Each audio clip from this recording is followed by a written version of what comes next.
이 시간 제가 말씀을 읽어드리겠습니다. 말씀 제목은 내가 믿고 있는 것은 이라는 제목이고요. 어, 말씀은 사사기 16장 17절 말씀입니다. 제가 읽어드리겠습니다. 삼손이 진심을 드러내어 그에게 이르되 내 머리 위에는 삭도를 대지 아니하였나니 이는 내가 모태에서부터 하나님의 나시린이 되었음이라.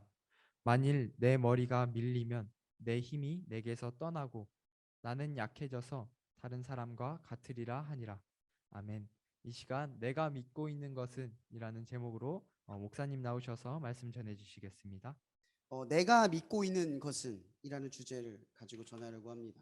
이런 보통 우리는 예수님을 믿고 있는 것처럼 보이지만 사실은 예수를 바탕으로 다른 어떤 거를 더 기대하고 소망하는 그런 마음을 자꾸만 자리 잡고 살아가는 거 아세요?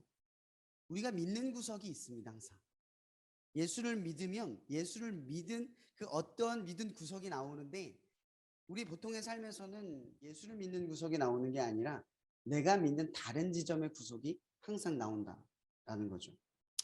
그럼 제가 최근에 마이클 샌들의 공정하다라는 책을 읽게 됐는데, 그 책을 제가 굉장히 편견 속에서 읽었던 것 같아요. 그 단어만 보면 느껴지죠. 공정하다는 착각. 저는 되게 편협하게 생각했던 것 같아요. 세상은 공정하지 않기 때문에 공정하지 않다라는 것으로 출발해야 한다, 그렇게 생각을 했어요. 근데 그 책을 읽다 보면서 이 삼손의 이야기가 자꾸만 떠오르는 겁니다. 그 책에 보면 이런 말이 있어요. 신학적으로 행함을 통한 구원이라는 생각, 능력주의적인 생각은 이미 배경에 깔려 있다고 봐야 한다. 가톨릭에서는 예식과 성례를 잘 지켜야 한다는 점에서, 유대교에서는 신의 율법을 잘 지키고 시나이산의 계명을 10계명을 잘 준수해야 한다는 점에서 그렇다. 이게 무슨 얘기냐면, 이런 기독교에서, 우리 유대교 혹은 기독교에서 말하는 이 믿음이라고 하는 정의가 대부분 잘 믿는데, 그 믿는 것이 쉽게 어디로 빠져드냐면 자기 의를 내세우는 지점으로 빠져든다는 거죠. 율법을 지키고 계명을 지키고 하나님의 뜻을 지키고 하나님을 위해서 살아가는 모든 지점들이 자꾸만 하나님을 향한 믿음 때문에 행하는 게 아니라 그 일을 행한 나의 믿음이 내 믿음의 상태가 될 때가 많다라는 걸 지적하는 거예요. 이 얘기는 뭐냐면, 이 세상에 여러분들 이런 생각 많이 하죠. 내가 노력으로 여러분 성공했어요. 그럼 정당하다고 생각하죠. 자기 거니까 자기가 누리는 게 마땅하다고 생각을 해요. 이 시대는 그래요. 반대로 말하면, 내가 열심히 노력했는데 성공을 못했어요. 그럼 뭐라고 세상은 바라보죠? 나 스스로도 뭐라고 바라봐요? 내가 노력을 못했구나, 내가 실패했구나라고 바라봐요. 능력주의의 참패는 뭐냐면요, 능력주의, 그러니까 마땅하다고 여기는 그 지점에 내가 도달하지 못하면 나는 패배자가 되거나 낙오자가 되는 거예요. 반대로 하면요, 성공한 사람들은 패배자를 뭐로 바라봐요? 에휴, 쟤는 노력하다 말아서 그래, 쟤는 저렇게 하니까 그래. 뭐가 돼요? 판단이 된다는 거죠. 그래서 노력주의의 가장 큰 참패는 뭐냐면 정죄감, 자기의, 이런 것들이 생성될 수 있다는 거예요. 근데 이걸 가장 극명하게 보여주는 게 뭐냐? 가톨릭에서 말하는 이 미사, 예배, 성례, 이런 것들의 행위로서 하나님을 향한 믿음을 지키고 있다. 그러면서 반대로 뭐예요? 쟤는 믿음을 지키지 못하고 있다. 이렇게 바라보는 지점들이 생겨나는 게 능력주의의 폐해라는 거죠. 근데 기독교 안에 이게 있다는 거예요. 이 기독교의 정신 속에 이런 것들이 조용히 깔려 있다는 거죠. 우리 머릿속에, 마인드에. 여러분, 제가 왜 삼손을 떠올렸겠어요? 여러분, 삼손은 뭐예요? 나시린. 이 나시린은 뭐죠? 나질라이트라고 하는데, 이 나시린이 뭐예요? 잘 안 읽었으니까 모르죠. 그죠? 민수기 6장에 보면 이 나시린의 서약과 규례에 대한 이야기가 등장을 해요. 사실 오늘 본문에 이 삼손이 나시린이 된 이유가 뭐예요? 하나님께서 모태에서부터 그를 나시린으로 선택했기 때문이라고 성경은 말하고 있지만, 사실은요, 나시린이 되는 것은 모태에서 선택되는 게 아니에요. 나시린은 철저히 규례와 방식이 있어요. 그게 민수기에서 설명하고 있는데, 나시린이 되려면 첫 번째, 자기가 언제부터 언제까지 내가 하나님을 위해서 나를 내 삶을 드리겠습니다라고 하는 정하는 기간이 있어요. 근데 이 기간을 정하는 게 첫 번째인데 그 기간을 정하거나 하면 내가 종신토록 내가 하나님을 위해서 살겠습니다. 두 가지예요. 거기서 출발점이거든요. 근데 세 가지의 법칙이 있어요. 그냥 요약한 거예요. 이거보다 많은데 요약한 거예요. 첫 번째, 포도주를 마시지 않는다. 근데 식초나 이런 것들도 먹지 말라고 돼 있고 포도도 먹지 말라고 돼 있어요. 왜냐하면 이런 것들이 우리의 정신을 혼미하게 만들 수 있다는 거죠. 그러니까 첫 번째 나시린이 먹지 말아야 할 것은 뭐예요? 정신을 혼미하게 만드는 것들, 향신료, 뭐 마약성류의 뭐 음식들 그런 것들을 탐하지 말라는 거예요. 그리고 두 번째는 뭐죠? 머리에 삭도를 대지 말아요. 머리 기르라는 거예요. 기르라는 거예요, 계속. 그리고 세 번째가 뭐죠? 부정한 것에 손대지 말아요. 그래서 정확하게 뭐라고 말하냐면 시체에 손대지 말래요. 근데 더 나아가서 뭐라고 말하면 너의 가족 중에 너의 부모나 너의 가족, 네 사랑하는 누군가가 죽어도 손대지 마라. 그건 하나님의 규례래요.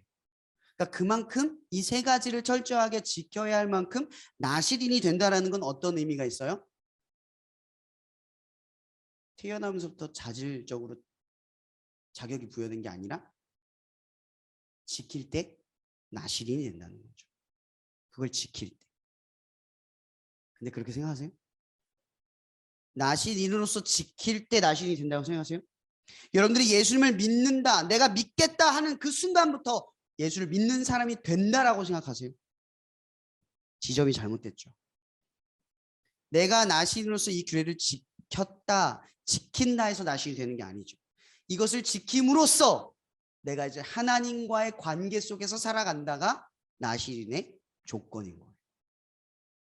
왜냐하면 나시린의 규례는 또 다른 규례로 뭐가 되냐면 어겼을 때의 방식이 있어요.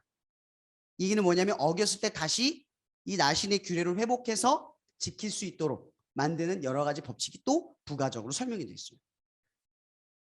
그럼 여러분들도 똑같지 않아요? 내가 그리스도인으로 살아갈 때 나는 거룩해지고 하나님의 자녀잖아요. 근데 죄 짓고 나쁜 생각하고 여전히 하나님의 뜻이 하나님의 마음이 느껴지지 않는 나의 상태, 나의 계획대로 가는 여러분들의 삶이 있어요. 그죠? 그러면 이 약속을 지키는 건 나시린으로서 살아가는 나시린이 아니라 하나님이 지킨다는 거예요. 여러분 이 지점을 이해하세요? 하나님, 여러분들이 나 예수님, 하나님, 전 예수님 믿습니다 라는 말이 그 선언이 내가 믿음을 가지고 이제 내가 주님을 위해 살겠습니다가 하나님이 지키는 지점이라고. 내가 지키는 게 아니라. 그때부터 하나님이 여러분의 약속을 지키는 거예요. 근데 우리는 내가 지키는 거로 생각하는 거죠. 애초에 제가 말하고 싶은 핵심은 이거예요. 삼손이 나시린이 된 것은 그의 어떤 자격과 조건이 애초부터 부여되지 않았고 그리고 그것을 지킴으로써 나시린이 된다는 게 아니라는 거예요. 그가 나시린이 되는 건 하나님이 그 약속을 지키시는 분이기 때문인 거죠. 아멘. 그가 지켜도 하나님이 지키지 않으면 나시린이 안 되는 거잖아요. 근데 하나님이 지키시는 분이니까 신실하시고 변함이 없고 항상 그 자리에 계신 분이니까 우리는 그 약속을 신뢰할 수 있는 거죠. 나시린으로서 살아가기를 신뢰하는 거예요. 그리스도인으로 살아가기 신뢰하는 거죠. 왜 여러분들이 그리스도인이 됩니까? 아까 애초에 뭐라고 말했죠? 우리의 믿는 구석이 예수님이기 때문에. 그분은 항상 그 자리에 있고 그 사람의 가르침은 항상 변화가 없고 그분이 우리를 하신 일은 앞으로도 계속 동일한 일을 하실 분이기 때문인 거죠. 그분은 변하는 가치가 아니기 때문에 우리가 신뢰할 수 있는 거예요. 약속을 끝까지 지키는 건 상대가 변하지 않기 때문 아닌가요? 내가 예찬이와 약속을 했는데 내가 약속을 자꾸 어기면 예찬이는 여기겠죠. 목사님도 그런데 뭐. 여러분 제가 여러분들과의 관계 속에서 자꾸 내가 신앙의 규칙을 내 스스로가 어기면 여러분들 어떻게 살겠어요? 아 목사님도 저러는데 뭐. 이 정도는 괜찮나 봐. 그럼 점점 흐트러지지 않겠어요? 그럼 나시린이 된다는 정확한 기준은 나시린의 규칙 때문에 나시린이 되는 게 아니라 하나님이 계시기 때문에 나시린이 된다는 거죠. 근데 우리는 이 나시린이라는 것을 어떻게 생각하느냐? 우월주의, 능력주의에 빠져든다는 거예요. 지킨다. 지켜서 된다. 지켜야 한다. 그게 여러분들이 믿음이 된다는 거예요. 예수를 믿는 게 아니라 예수를 정확하게 그 대상적으로 믿는 게 아니라 예수를 믿는 믿음을 믿는 구석으로 삼는다라는 걸 여러분들에게 지적하려는 거예요. 그건 믿음이 아니죠. 우리의 믿음은 믿는 일이 아니라 예수예요. 정확하게 예수를 믿을 때만 믿음인 거예요. 예수를 믿고 행동하고 예수를 알고 행동하고 예수께 묻고 행동하는 것이 믿음인 거죠. 그런데 내가 믿어봤어, 내가 해봤어, 이렇게 하면 이렇게 됐어, 이런 것들이 쌓이고 쌓여서 예수가 아닌 나의 신앙의 어떤 매너리즘과 패턴, 그 루틴만 쫓아가요. 거기엔 뭐가 없어요? 예수가 없어요. 그러면서 우리는 점점 뭘 바라죠? 기복을 바래요. 기복이 뭐예요?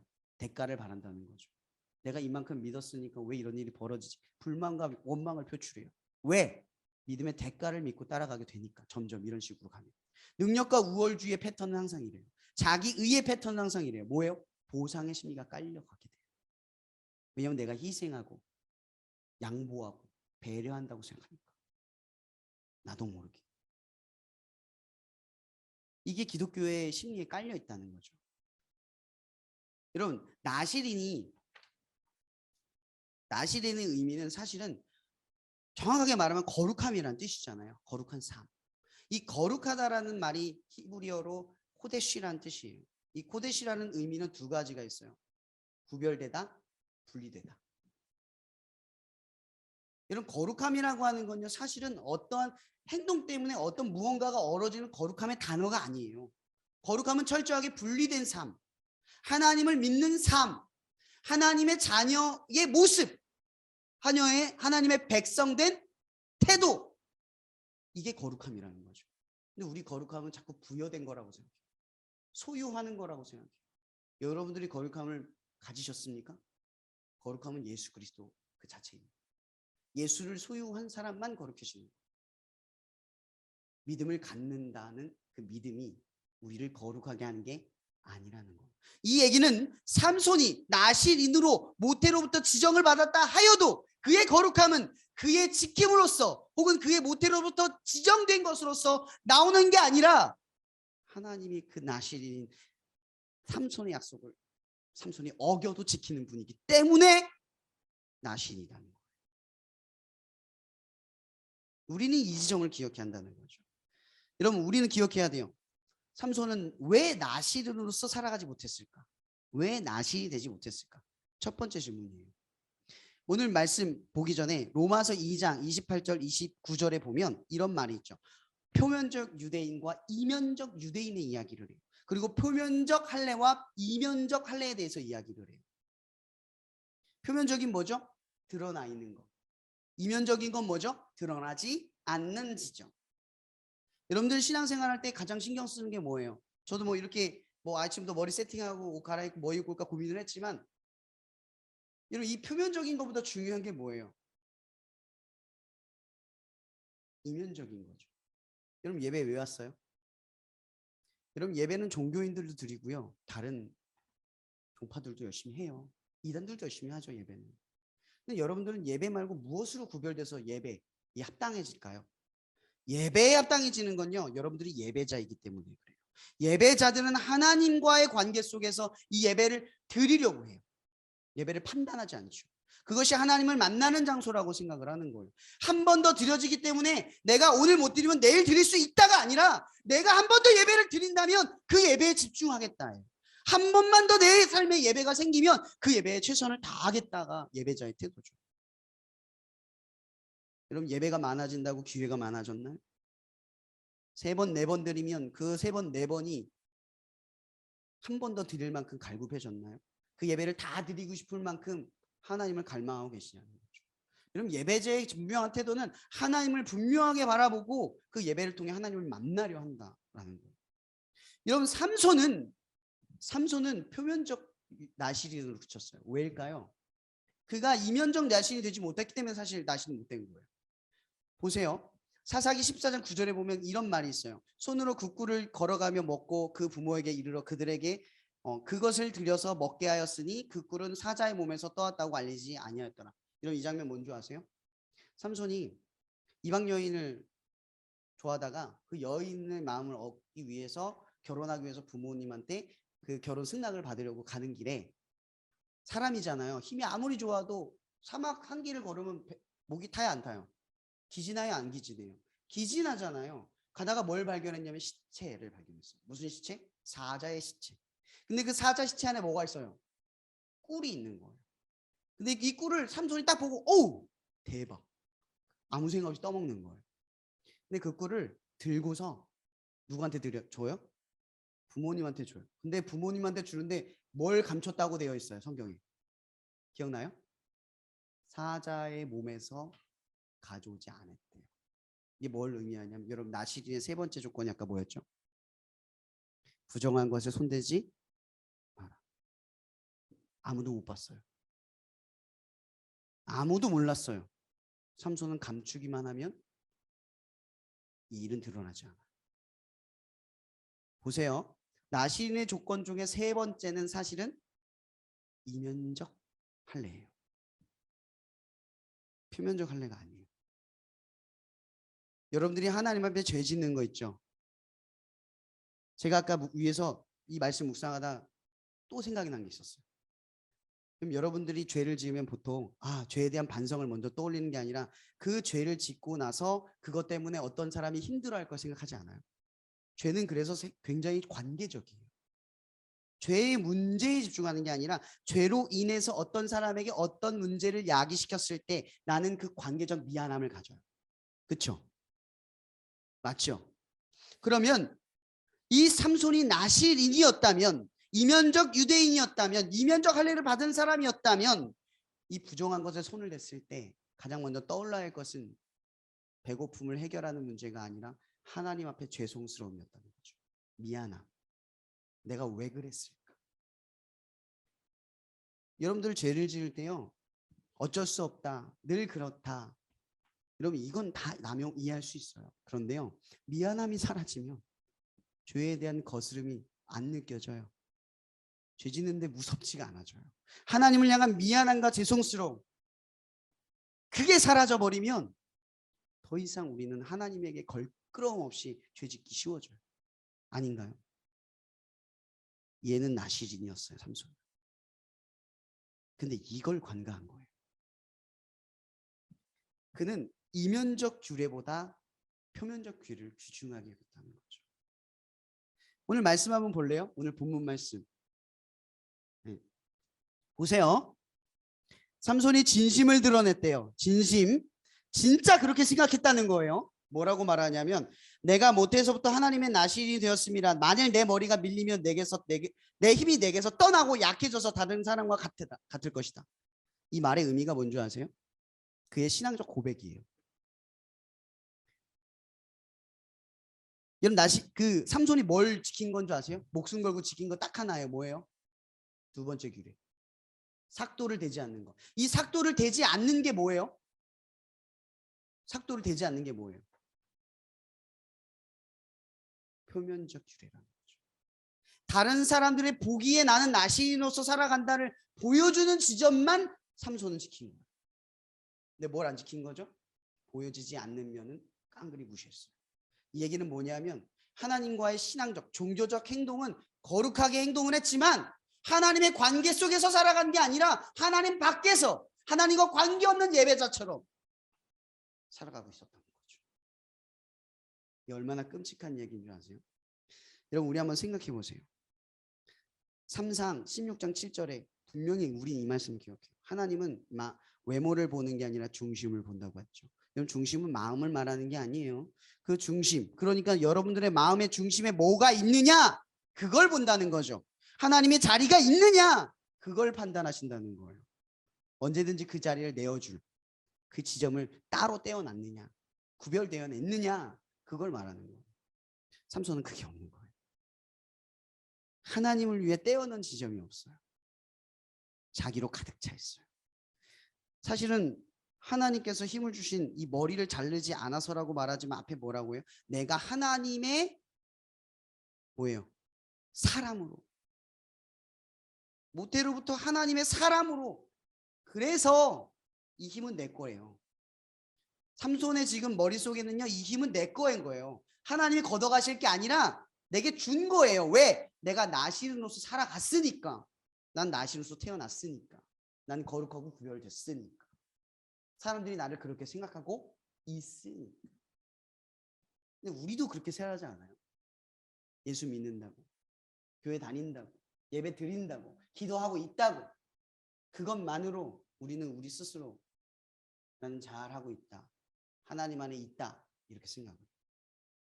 근데 진짜 그리스도인들은요, 예배를 드리는 중에서도 하나님과 커넥팅되지 않는 지점에 아파하고, 기도를 하는 중에서도 하나님의 응답이 들리지 않고 내 말이 하나님이 원하지 않는 기도로 튀어지는 것에 아파요. 아닌가요? 우리는 표면적 규례도 신경 쓰지만 이면적 규례에 더 집중을 하고 생각을 한다는 거죠. 그러면 삼손이 왜 완벽한 나실이 되지 못했을까? 우리가 생각하는 건 딱 하나예요. 그는 보여지는 면에서가 아닌 보여지지 않는 면에서 무너졌기 때문인 거죠. 여러분, 무너짐은요, 겉으로 무너지는 게 아니에요. 속에서 무너지는 거죠. 신앙의 속에서부터 무너지는 게 곧 겉으로 드러나는 거예요. 그럼 여러분, 신앙적으로 우리가 가장 신경 써야 될 것은 외모가 아니라 우리 안이라는 거예요. 우리 상태.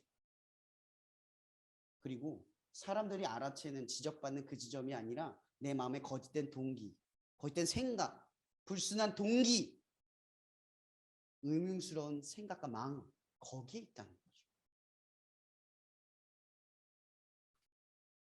네, 두 번째 질문. 무엇이 그러면 삼손을 나실인이 되게 했을까? 계속 얘기했죠. 삼손은 지금 자기가 나실인이 된 이유가 진심으로 말하는 거예요. 진심으로. 내 머리가 밀리면 내 힘이 내게서 떠나고 나는 약해서 다른 사람과 같을 것이다. 진심으로 그렇게 생각했어요. 삼손 진짜 그렇게 생각했어요. 그 힘이 머리를 자르지 않았기 때문에. 근데 맞아요? 맞아요? 삼손의 힘은 하나님으로부터 나오는 건데 삼손은 지금 머리가 잘리면 힘이 없다고 말하고 있어요. 하나님으로부터 온 걸 자기가 지켰기 때문에 있는 거라고 생각합니다. 교회도 똑같아요. 세상에 살아가는 여러분도 같아요. 내가 노력했으니까, 내가 열심히 살았으니까, 내가 고생했으니까. 여러분, 이런 말이 있어요. 성공은 1%의 노력과 99%의 그 운으로 이루어진다고 되어 있어요. 여러분들이 지금 이루어놓은 업적들 대부분은 상황과 환경이 끌어가지 않았으면 절대 될 수 없는 거예요. 제가 물어볼게요. 제가 만약 아프리카에서 태어났으면 지금 이렇게 살 수 있었을까요? 지금 우크라이나에 살고 있다면 지금 이 자리에서 이렇게 살아갈 수 있을까요? 아무리 똑똑하고 대단해도 우리는 환경 안에서 이 운 속에서 랜덤으로 살아가고 있어요. 여러분, 만약 이 랜덤 속에서 우리가 살아가는데 이 노력과 성취 속에서 이뤄가는 것이 나의 1%밖에 되지 않으면 우리는 생각해야 돼. 내가 얻은 건 내 것이 아니라 주어진 것이다. 지금 삼손에게 주어진 힘은 삼손의 것이 아니라 하나님께서 그를 왜 힘을 줬느냐의 문제에서 관심을 가졌어야 돼요. 삼손은 생각해야죠. 왜 내게 힘이 있을까? 왜 이걸 주셨을까? 이게 올바른 생각이에요. 그리스도인들의 올바른 생각은 여기서부터 나옵니다. 내가 노력했으니까 이건 내 거야. 내가 고생했으니까 이 정도는 내가 누려도 되지 않아? 왜 간섭이야? 내 건데. 정말 여러분들의 것입니까? 조금 더 갖고 조금 더 잃었다면 그건 하나님이 이끄시고 부어주신 거예요. 갑자기 건강을 잃으면 모두 잃을 것들에 불과한 것들이에요. 갑자기 죽음에 이르면 아무것도 아닌 것에 불과한 것들이에요. 근데 우리는 그 별 볼 일 없는 걸 내 것처럼 여기고 살아간다는 거죠. 하나님을 위해서 고민하지 않아요. 왜 내게 돈이 있을까? 내가 왜 이런 여유가 있을까? 내게 왜 이런 힘이 있을까? 내게 왜 이런 말을 잘하는 지혜가 있을까? 내게 왜 이렇게 묵상하고 이런 남들과 다른 이런 지점이 있을까? 그게 남들보다 나아서라고 생각하죠. 내가 열심히 성경 읽고 공부하고 노력했기 때문이라고 생각한다는 거죠. 아니, 하나님이 그걸 주신 이유는 분명히 이유가 있어요. 에베소 2장 8절에 보면 이렇게 말하죠. 너희는 그 은혜로 인하여 믿음으로 말미암아 구원을 받았으니 이것은 너희에게 난 것이 아니요 하나님의 선물이다. 선물이라는 건 그냥 풀어보지 않으면 뭔지 몰라요. 그냥 준 거예요. 모든 사람에게. 제가 예전에도 그런 얘기했죠. 믿는 사람한테 예수님이 믿는 사람을 위해서 죽었어요? 예수님 왜 죽으셨어요? 모든 사람들을 위해서 죽은 거예요. 믿는 우리를 위해서 죽은 게 아니라 교회만을 위해서 죽은 게 아니라 모든 사람을 위해서 죽었다고. 그래서 여러분들이 믿는 건 내게 아니라 다른 사람에게 전해야 할 사명으로 주어지는 거예요. 모든 사람의 것이니까. 하나님의 의도는 분명히 그랬으니까. 근데 우리는 어떻게 살아가요? 남들이 부담스러워할까 봐. 조금 부끄럽고 수치스러워서 주저주저 하다가 그 기회를 다 놓쳐버려요. 그게 맞나요? 어떤 사람이 내일 죽을지 모르는 그 삶 속에 살아가는데 이 복음을 지금 이 순간 전하지 않아야 될 그 갈급함과 간구함이 우리에게 왜 없나요? 삼손은 그랬다는 거죠. 힘이 있는데 아무것도 하지 않아요. 아무것도 하지 않고 그냥 그 힘을 가지고 살아간다는 거죠. 우리는 인생을 그렇게 낭비한다는 거예요. 그럼 무엇이 삼손을 나신이 되겠습니까? 무엇이 삼손이 나신을 되겠어요? 무엇이 우리를 그리스도인 되게 했습니까? 그게 핵심이에요.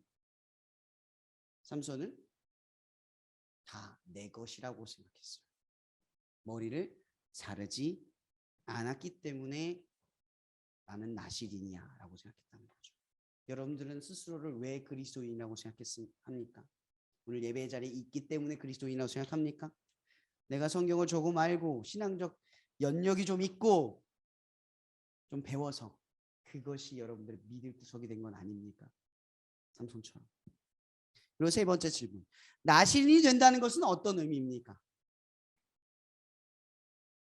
앞서 언급했다시피 복음은 능력주의를 표방하지 않았습니다. 그럼에도 우리는 능력주의 속에 살아가죠. 삼손은 나신으로서 선택받았기에 엄청난 힘을 부여받았지만 그것이 구별된 사람의 모습의 결정체라고 우리에게 말하지 않는다는 거예요. 왜? 삼손은 결국 그 힘 때문에 죽었어요. 애초에 삼손의 힘은 그의 것도 아니고 하나님의 부여하신 것이라고 성경은 말하고 있는 거예요. 또한 그의 힘은 특별한 사명 때문에 주어진 거죠. 사사기 13장 1절에 이런 말이 있어요. 이스라엘 자손이 다시 여호와의 목전에 악을 행하였으므로 여호와께서 그들을 40년 동안 블레셋 사람의 손에 넘겨 주시니라. 이게 삼손의 이야기의 첫 출발이에요. 그럼 삼손의 존재의 목적은 뭔 거예요? 그 힘의 목적은 뭐죠? 이 블레셋으로부터 유대를 구하는 게 삼손의 목적이라는 거죠. 여러분, 그런데 우리는 기억해야 돼요. 삼손은 계속해서 많은 것들을 어겼어요. 무엇보다 가장 중요한 건 하나님의 관계 속에서 완벽하지 못했어요. 그러나 그는 삭도를 대지 않는 것으로 자기 믿음을 삼았고 그 믿음을 가지고 자기 힘을 쓰는 것을 다 정당하고 옳은 일로 생각하고 했어요. 그래서 이방 여인을 쫓아가도 문제가 없을 때 들릴라 이 창녀에게 가서 하나님과의 관계의 비밀을 털어놓았을 때도 이 삼손은 아무런 거리낌과 죄책감이 없었어요. 여러분, 이게 중요한 게 뭔지 아세요? 들릴라가 삼손을 이 친밀함 속에서 하나님의 비밀을 캐낸 건 뭘 의미하는 줄 아세요? 하나님과의 친밀함 속에 있어야 할 삼손의 친밀함을 이 들릴라가 대체했다는 거예요. 하나님과 알고 있어야 할 사실을 저 이방 여인에게, 이 창녀에게 말한 이 사실이 하나님의 큰 죄였다는 거죠. 그 사실 때문에 힘을 잃은 게 아니라 그 친밀함을 잃어버리고 친밀하지 않은 것에 내 친밀함을 내어줬기 때문에 삼손은 무너진 거예요. 들릴라보다 더 친밀했던 건 하나님이었어요. 보세요. 만약 이 삼손이 나신이었다면, 삭도를 대지 않는 것으로 힘을 이루고 살아갔다면 우리는 민수기 6장에서 이 나신의 규례를 생각해 볼 필요가 있어요. 그걸 어기면 다시 시작해야 돼요. 근데 삼손은 다시 시작하지 않죠. 정결례식을 하지 않아요. 다시 깨끗해지려 하지 않아요. 뭘 얘기하냐면 회개하고 돌아가지 않는다는 거죠. 그런데 하나님은 삼손의 힘을 뺏어가지 않아요. 이게 더 중요한 거예요. 요나서 우리가 저번에 한번 나눴죠. 말씀 볼게요. 은혜와 자비가 넘치고 긍휼과 인애가 넘쳐서 재앙을 주시지 아니려는 분. 이게 누구예요? 하나님이죠. 하나님이 여러분들 죄 짓는데 여러분 능력을 안 뺏고 여러분들을 망하게 하지 않는 이유는요. 그분이 은혜와 자비와 인애가 많아서 재앙을 주셔서 멸망하기를 바라는 게 아니기 때문이라는 거죠. 여러분, 삼손은 힘을 뺏겨야 되는 게 맞아요. 여러분들도 누구 잘못하면, 누가 정당하지 않는 일을 하면 그 힘 뺏지 않아요? 저도 그럴 것 같아요. 하나님이 안 뺏어요. 삼손에게 뺏지 않아요. 이 얘기는 무슨 얘기냐면 삼손이 하나님의 역사를 이루기까지 기다리고 지켜보고 참으시고 이끄신다는 얘기가 되는 거예요. 여러분, 그리스도인으로 살아간다는 건 뭔지 아세요? 내가 그리스도인으로 위해서 그 말씀을 지키고 하나님의 뜻을 이루고 그 사역을 하는 것으로서 하나님 앞에 정당성을 갖는 게 아니라 하나님이 나를 위해 참으시고 또 참으시고 또 참으셔서 절대 포기하지 않는다는 거죠. 이게 느껴지시나요? 우린 그래서 그리스도인이 되는 거예요. 그래서 삼손이 나시인으로서 살아갈 수 있었던 거예요. 그의 정당성이 있었던 게 아니라 하나님이 봐주신 거죠. 그를 지키신 거예요.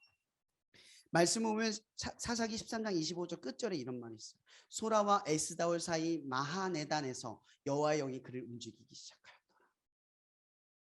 보세요. 삼손은 계속해서 그릇된 판단과 잘못들을 해요. 근데 하나님의 계획은 신실하게 완성돼가요. 그럼 이건 우리가 뭘 보게 되냐면 마태복음 1장에서 나오는 예수의 족보를 보게 돼요. 그럼 예수의 족보에서 어긋난 5가지의 지점이 있죠. 유대인의 전통에서는 여자는 족보에 들어갈 수 없어요. 또한 이 여자들이 있는 족보마다 그 죄는 가장 극랄하고 치밀한 죄였어요. 치명적인 죄였어요. 그게 뭐였죠? 첫 번째, 다말. 이 다말은 며느리였어요. 유다의 며느리죠. 며느리와 잠자리를 해서 아이를 갖는 건 너무나 그 당시에 추악한 죄악이자 성경에서 말한 가장 저질스러운 죄악이에요. 근데 그게 예수의 족보에 들어가 있어요. 두 번째, 라합 창녀죠. 이방 여자예요. 또 세 번째 누구죠? 룻, 암몬 여자예요. 암몬 사람은 여호와의 총회에 영원히 들어오지 못할 거라고 했거든요. 들어와 있어요. 또 누가 있죠? 바세바, 솔로몬의 어머니. 간음하여 남편을 빼앗긴 그 상대인 다윗에게 아이를 낳은 치명적인 죄 속에서 태어난 거예요. 그리고 끝으로 마리아는 죄가 없다고는 하지만 그 당시 죄성으로 보면 처녀가 임신하는 것이 죄예요. 그의 잘못은 없다 하여도 마리아는 그걸 받아들인 거죠. 그 당시 사회상 나를 죄인으로 볼 수 있다는 걸 알면서 그걸 받아들인 거예요. 문제는 이거예요. 핵심은 이거죠. 여러분, 이 족보를 보면 느끼는 게 뭐예요? 이걸 완성시킨 건 인간이 아니에요. 하나님 거죠. 여러분, 예수가 이 땅에 태어나셔서 우리를 위해서 죽은 건 우리가 완벽하게 그의 미션을 행해서 그의 계획을 완성했기 때문이 아니라 우리가 어긋나고 삐뚤어짐에도 불구하고 하나님은 절대 변함없이 그 계획을 완성하겠다는 거예요.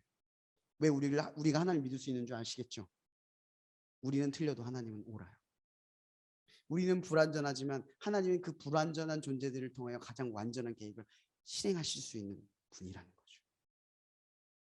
그래서 오늘 말씀 사사기 13장 25절에 여호와의 영이 그를 인도했을 때 이 말이 어떤 의미겠어요? 삼손은 몰라요. 자기가 그 힘을 가지고 어떻게 살아야 하는지, 아니 그 힘 때문에 너무나 많은 죄를 지어요. 그런데 이 삼손은 결국 하나님의 뜻을 이루어요. 결국은 이루어요. 빌립보서 1장에 그런 말이 있죠. 너희 안에 착한 일을 시작하신 이가 내게 이루어지기를 확신하노라. 그분이 시작하면 그분은 끝을 봐요. 그분은 하기로 마음 먹으면 그분은 반드시 이루어요. 근데 우리에게 필요한 게 있죠. 그분은 모든 걸 하실 수 있으면서도 불구하고 한 가지 하지 않는 게 있어요. 우리를 강제하지 않는다는 거죠. 우리를 존중하고 사랑한다는 거예요.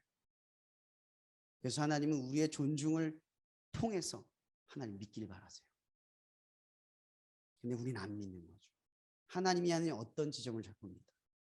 하나님, 우리 속에서 하나님의 관계에 신경 써야 할 부분을 자꾸 외면적인 것에서 신경만 써요. 하나님은 없고 나만 있어요. 사람들이 나를 보고 너 믿음 있다, 믿음 괜찮다, 열심히 한다, 그 말에 만족감을 누린다는 거예요. 근데 우리는 왜 나는 하나님이 느껴지지 않지? 난 하나님을 더 알고 싶어. 하나님께 무언가를 더 드리고 싶어. 하나님 위해 무언가를 하고 싶어. 그 도움을 관계 속에서 자꾸만 갈구한다는 거죠. 그게 사라지면 우리는 표면적 규례 속에서 살아가는 거예요.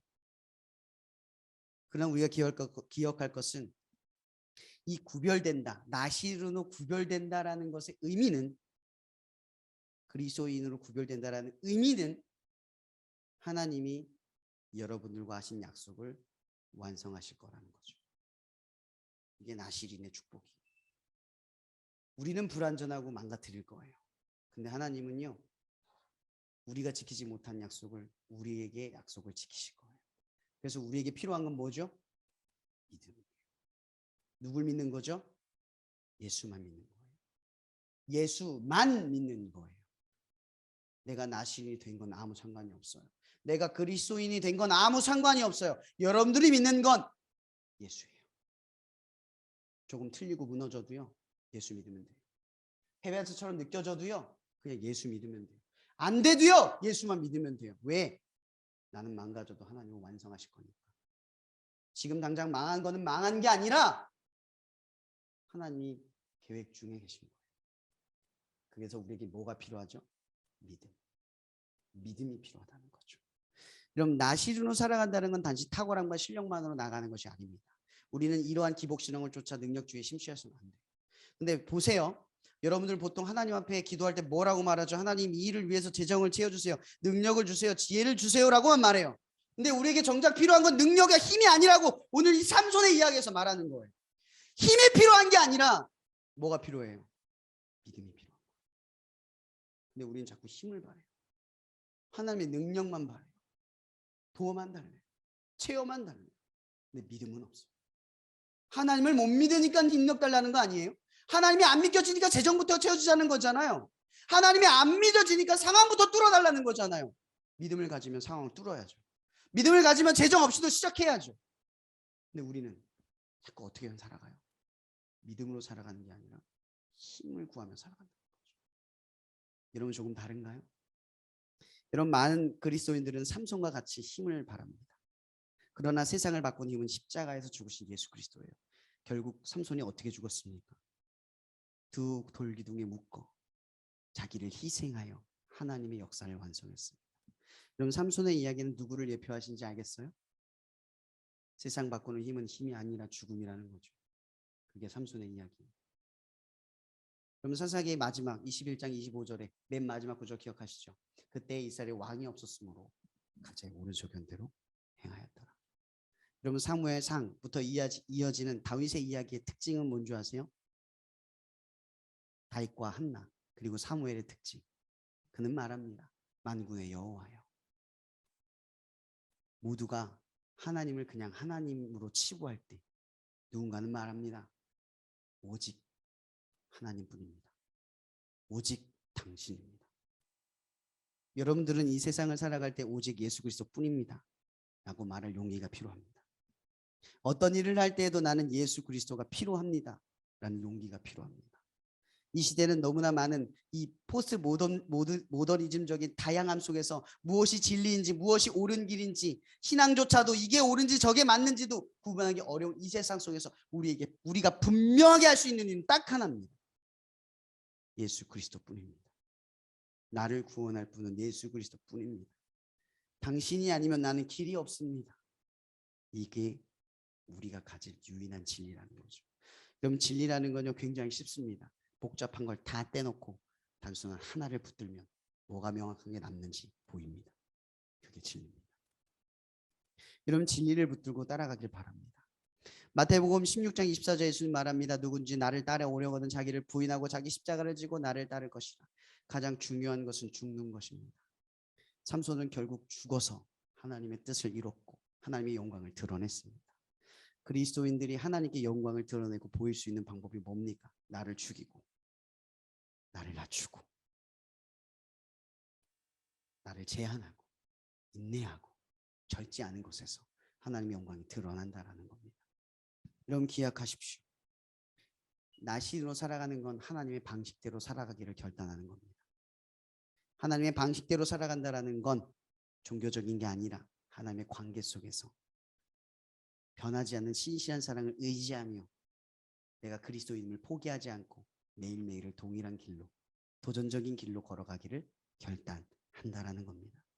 그리고 이 시간 결단합시다. 여러분들은 그리스도인입니다. 나는 그리스도인입니다. 무엇으로부터? 하나님의 변하지 않는 신실한 약속으로부터. 기도하겠습니다. 사랑해 주님 감사합니다. 이 시간 우리가 말씀을 나누고 또 이렇게 찬양을 하며 하나님 앞에 나아갑니다. 정말 우리의 삶에는 많은 예배가 있습니다. 내일도 예배를 드리고요. 그리고 평일날 우리가 예배를 드릴 계획이 있으면 예배를 드리기도 합니다. 그러나 우리는 이 수많은 예배의 계획 속에서 너무나 많은 예배가 우리의 삶에 있다고 해서 그 예배를 미루고 있는 것은 아닌가 생각해 보게 됩니다.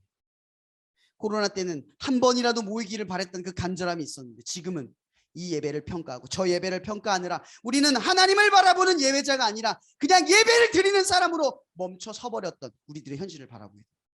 하나님, 나는 예배자입니다. 하나님을 신경 쓰고 하나님께 드리기에 쓰고 또한 드리기 위한 삶을 살아가고 드리기 위한 무언가를 해내려고 하는 예배자입니다. 하나님, 우리가 예배자로 살아갈 수 있게 도와주시옵소서. 표면적 그리스도인들이 아니라 이면적 그리스도인이 될 수 있도록 보여지지 않는 하나님의 관계 속에서 우리를 굳게 세워갈 수 있게 해주시옵소서. 또한 우리의 표면적인 말씀을 읽고 기도를 하고 예배를 드리는 우리의 신실한 태도로부터 더 완성되게 하여 주시옵소서. 모든 것을 주님께 의탁하오며 살아계신 예수 그리스도의 이름으로 기도합니다.